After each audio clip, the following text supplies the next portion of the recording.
世界酒席看中国，江西芋头片炒墨鱼申请出战。干婆大帝的火辣秘方，更是让这道江西小炒在口腔中与舌尖展开了前所未有的巅峰对决。我们看到画面中摇头晃脑的，就是本场男主角上牢相厨职业选手，来自清水衡山的叶大师。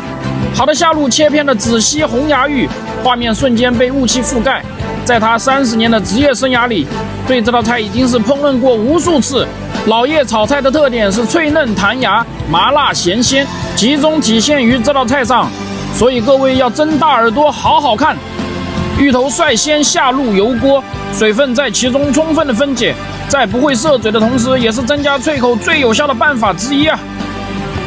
在确认水分被榨干之后，老叶掏出漏勺，盛出芋头片备运。一个回手掏，老叶混合半勺姜蒜、小米辣，迈口不接回头望月，左手端起泡好的墨鱼丝，摇摆走位后，双手同时下料，在热油的包裹下迅速蜷缩，释放出鲜美的气息。右手拿勺前点撩拨，快速打散，右边路瞬间掏出一瓶8+1，淋向锅边去香增腥。紧接着右侧味极鲜被双手轻松拿捏，挤向锅心，镜头左转，再接50粒白糖，半勺甜蜜辣椒粉注入灵魂，再接200粒头皮发麻紫蛋椒，还有300粒井盐调味。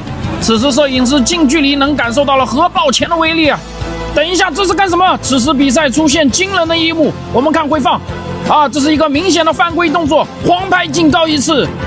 好的，比赛继续，下入炸好的芋头片，老叶顺势再下100粒辣椒末，看来他是古希腊掌管辣椒的神，本神无误了。左右手交换武器后，攻守转换，薄如蝉翼的芋头片在锅铲的盘带下上下翻飞，击着后一个回手掏下青红辣椒点缀颜色，紧接着再抓2把芹菜段凌空精准入锅得分，一招黯然销魂铲直击食材内部，双手无铲动作快速有力。此时只有他能做到，心中无情人，出招自然神啊！